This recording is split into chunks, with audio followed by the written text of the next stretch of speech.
So in 1998, Nokia took the lead from Motorola and claimed the title of the world's largest mobile phone brand. Their dominance in the mobile industry persisted for an impressive 14-year span from 98 to 2012. In fact, by 2007, Nokia's influence was so substantial that over half of the phones sold globally bore the Nokia brand. However, the narrative took a turn in 2012 when Samsung ousted Nokia from its top position, becoming the new top phone maker. And ever since, Samsung never looked back. Every year, while their competitors were going out of business, Samsung stayed right at the top, owning the game. But here comes the curveball. A drastic shift occurred, and Samsung is no longer the reigning champion of the smartphone world. That coveted title has now shifted to their long-standing rival, Apple.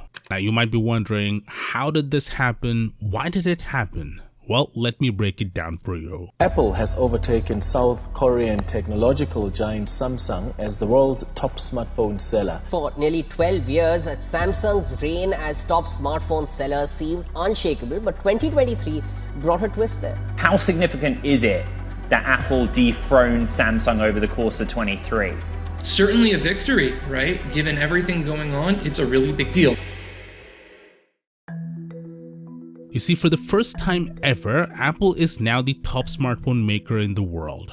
They have surpassed Samsung in smartphone shipments for the entire year of 2023. According to IDC's worldwide mobile phone tracker, Apple shipped a whopping 234 million smartphones, edging out Samsung with 226 million units. Breaking down the top 5, we have Xiaomi, Oppo, and Transsion following Apple and Samsung. If you're wondering, Transsion is a Chinese company consisting of smartphone OEMs such as itel, Tecno, and Infinix. Now, the last time Samsung wasn't at the top of the annual board was 13 years ago in 2010. Note that I'm purely talking about smartphones and not those dumb phones. Back then, the smartphone landscape looked quite different, with Nokia leading the pack, Samsung in second, LG in third, ZTE in fourth, and BlackBerry in fifth. Apple wasn't even in the top 5. So what's driving Apple's success? IDC knows that the increasing trend of premium devices, representing over 20% of the market, plays a crucial role. This is fueled by aggressive trade-in offers and interest-free financing plans.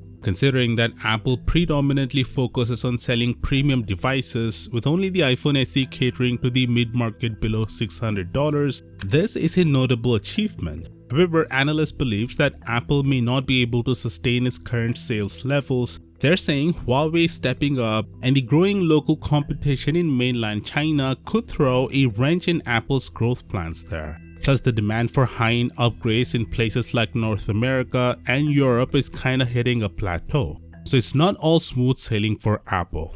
But if we focus on Samsung, you can see that they are the only brand to see a double-digit decrease in market share. And this is despite the success of their S23 lineup.